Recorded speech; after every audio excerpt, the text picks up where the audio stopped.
को याद होगा कि मैंने टेबल्स वाले टॉपिक को स्किप करवाया था। index.html जो भी हम लोगों ने HTML के अंदर कोडिंग की थी, उसके अंदर हम लोगों ने टेबल्स वाले टॉपिक को स्किप किया था, क्योंकि हम लोग टेबल्स वाले टॉपिक को CSS के अंदर कवर अप करने वाले थे। तो आज की इस वीडियो में हम लोग टेबल्स वाले टॉपिक को कवर करेंगे डिटेल के अंदर। सबसे पहले हम लोग जानेंगे कि टेबल्स को हम लोग यूज़ कैसे करते हैं HTML के अंदर। तो सबसे पहले हम लोग क्या करेंगे, इस OL टैग को हम लोग कमेंट आउट कर देंगे एंड इसके बाद मैं यहाँ पे टेबल टैग को क्रिएट करूँगा। अब टेबल टैग का अगर आप लोगों को टेबल्स को बनाना है तो आप लोगों को ऑब्वियस सा नाम पता होना चाहिए कि यहाँ पे टेबल टैग का हम लोग यूज़ करेंगे अगर हम लोगों को टेबल को क्रिएट करना है। ये सारी चीज़ें आप लोगों के नाम बिल्कुल सिमिलर होते हैं। जब भी आप लोगों को कुछ भी चीज़ों को क्रिएट करना पड़ता है तो नाम बहुत ज़्यादा सिमिलर होते हैं। अब इस टेबल टैग के अंदर मैं बहुत सारी चीज़ों का यूज़ कर सकता हूँ। सबसे पहले हम लोग क्या करेंगे, इसको सेव करेंगे एंड हम लोग जाएंगे अपनी डॉक्यूमेंटेशन के अंदर। डॉक्यूमेंटेशन के अंदर जाने के बाद हम लोग देखेंगे यहाँ पे टेबल्स के बारे में। टेबल्स के बारे में देखने के लिए हम लोग जाएंगे यहाँ पे CSS टेबल्स के अंदर एंड यहाँ पे आप लोग देखोगे कि यहाँ पे टेबल्स के बारे में कोड लिखा हुआ है एंड ऑब्वियसली मैं यहाँ पे CSS के अंदर आया हूँ। अभी हम लोग CSS के बारे में नहीं पढ़ेंगे, हम लोग अभी HTML के अंदर जाएंगे। हम लोग HTML के अंदर जाएंगे एंड उसके अंदर हम लोग टेबल्स के बारे में पढ़ेंगे, जिसके थ्रू हम लोगों को और ज़्यादा क्लैरिटी मिलेगी। अब मैं क्या करता हूँ, टेबल्स के अंदर जाके आप लोगों को बहुत सारी चीज़ें यहाँ पे देखने को मिल रही होगी। टेबल के अंदर TR टैग है, TH टैग है, ऐसे बहुत सारे TD टैग है। अब ये बहुत सारे टैग का मतलब क्या है, सबसे पहले हम लोग क्या करेंगे, इस वाली चीज़ को कॉपी कर लेंगे एंड तब हम लोग अपनी वेबसाइट के अंदर देखेंगे इस चीज़ को। आप लोग इस वाली चीज़ को खुद टाइप करके ज़रूर से देखना, क्योंकि तभी आप लोगों को समझ में आएगा कि आप लोग टेबल टैग्स को कैसे क्रिएट करते हो, ये सारी चीज़ें कैसे की जाती हैं। अगर मैं इसको सेव करता हूँ एंड तब आप लोग देखते हो अपनी वेबसाइट के अंदर, आप लोग डॉक्यूमेंट के अंदर जाओगे तब आप लोग देखोगे कि यहाँ पे एक ऑलरेडी एक टेबल क्रिएट होके आ गई है। कैसे आ गई है, क्योंकि हम लोगों ने टेबल के अंदर कुछ ऐसे कंपोनेंट्स का यूज़ किया जिसके थ्रू हम लोग इस वाली चीज़ को अचीव कर पाए हैं। अब हम लोग उन चीज़ों के बारे में डिस्कस करते हैं। सबसे पहले हम लोग क्या करेंगे, ये टेबल टैग के अंदर सबसे पहले हम लोगों ने क्या लिखा है, TR टैग का हम लोगों ने यूज़ किया। TR टैग का मतलब क्या होता है, बेसिकली अगर मैं इसके अंदर एक कमेंट डालता हूँ तो ये TR टैग का मतलब होता है, TR टैग का मतलब होता है टेबल रो।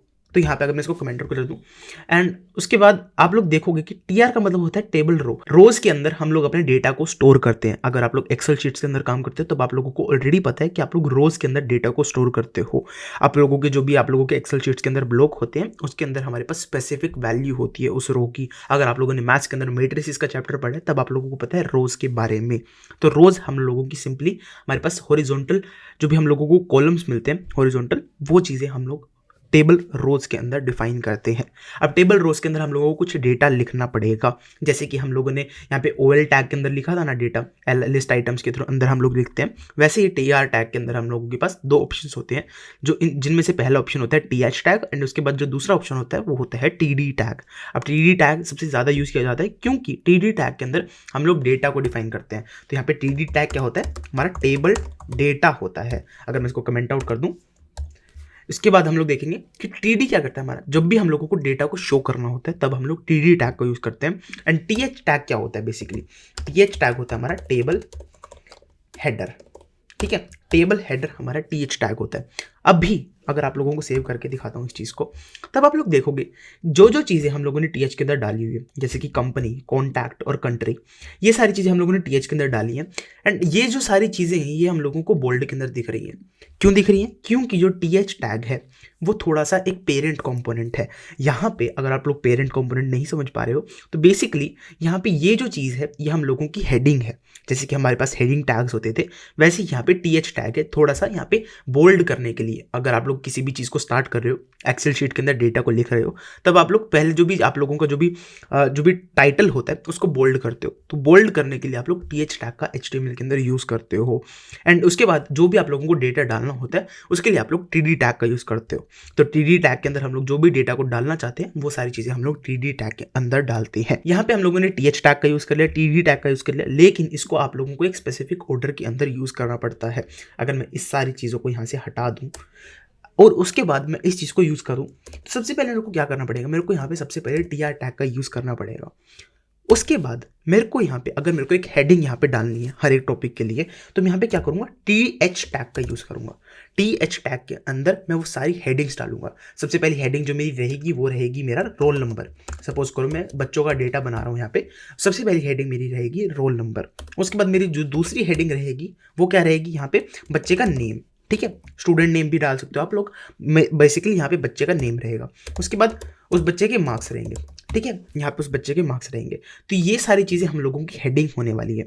उसके बाद आप लोगों की दोबारा एक टेबल रो क्रिएट होगी, क्योंकि आप लोग दूसरी रो के अंदर उस डेटा को लिखना चाहते हो ना, तो यहाँ पे एक दोबारा रो क्रिएट होगी जो कि टेबल टैग के अंदर ही होगी। इसके अंदर आप लोग अपना जो भी डेटा स्टोर करना चाहते हो, तो स्पेसिफिकली कोरस्पॉन्डिंगली आप लोग जब भी डेटा को यहाँ पे स्टोर करोगे, जैसे कि सबसे पहले आप लोगों ने यहाँ पे रोल नंबर डाला है, तो यहाँ पे सबसे पहले रोल नंबर का डेटा यहाँ पे डाल दोगे, रोल नंबर 1 था वो। उसके बाद आप लोग यहाँ पे, सो बेसिकली मैं यहाँ पे TH का यूज़ कर रहा हूँ, सॉरी, यहाँ पे आप लोगों को TD टैग का यूज़ करना है। एंड इस TD टैग के अंदर आप लोगों को डेटा को डिफाइन करना है। तो यहाँ पे भी नेम है, इसके अंदर मैं नेम डिफाइन कर सकता हूँ, नेम तनिष। एंड उसके बाद हम लोगों के पास मार्क्स है, मैं मार्क्स को यहाँ पे डिफाइन कर सकता हूँ। मार्क्स के अंदर मैं 0 मार्क्स डाल देता हूँ क्योंकि मैं नालायक बच्चा था। ठीक है, मैं इसको सेव करता हूँ। उसके बाद आप लोग देखोगे कि यहाँ पे आप लोगों को कोरस्पॉन्डिंग डेटा यहाँ पे देखने को मिल रहा है टेबल्स की फॉर्म के अंदर। ये सारी चीज़ें आप लोग टेबल्स के थ्रू पॉसिबल कर सकते हो। एंड इसी चीज़ को अगर मैं यहाँ पे Ctrl+C करके कॉपी कर दूँ, पेस्ट, ठीक है, मैंने इसको कॉपी पेस्ट कर दिया। एंड उसके बाद आप लोग देखोगे यहाँ पे मैं इसको 1 को 2 कर दूंगा, तनिष की जगह मैं यहाँ पे पुष्प कर दूंगा, इसको मैं 0 की जगह यहाँ पे 99 कर दूंगा। ठीक है, उसके बाद मैं यहाँ पे रोल नंबर 3 के बारे में लिखता हूँ। रोल नंबर 3 हम लोग किसी भी नाम, कोई भी नाम लिख सकते हैं, जैसे कि हम लोग राधा यहाँ पे नाम लिख सकते हैं। एंड उसके बाद मैं यहाँ पे इसके मार्क्स 100 लिख देता हूँ, जिसके बाद मैं इसको सेव करता हूँ। एंड आप लोग देखोगे कि यहाँ पे आप लोगों के अलग अलग डिफरेंट आइडेंटिटीज़ यहाँ पे आप लोगों को शो हो रही हैं। एंड आप लोगों की टेबल यहाँ पे क्रिएट हो चुकी है। अब टेबल टैग के अंदर हमारे पास यही टैग्स होते हैं जिसके थ्रू आप लोग टेबल्स को क्रिएट करते हो। अब इसके अंदर हमारे पास कॉल स्पैन होता है, हमारे पास रो स्पैन होता है, उसके बारे में भी थोड़ा देख लेते हैं हम लोग। सबसे पहले मैं क्या करता हूँ, यहाँ पे जो हमारे पास TH टैग है, जो रोल नंबर वाला TH टैग है, इसको मैं एक रो स्पैन प्रोवाइड करता हूँ। अब रो स्पैन क्या करेगा, सबसे पहले मैं इसको यहाँ पे 2 डाल देता हूँ। एंड अब आप लोग देखोगे कि रो स्पैन ने क्या किया, यहाँ पे 2 रोज का स्पेस ले लिया। बेसिकली यहाँ पे इसने क्या किया, 2 रोज का स्पेस ले लिया ताकि आप लोग एक रोल नंबर को यहाँ पे डिस्प्ले करवा पाते।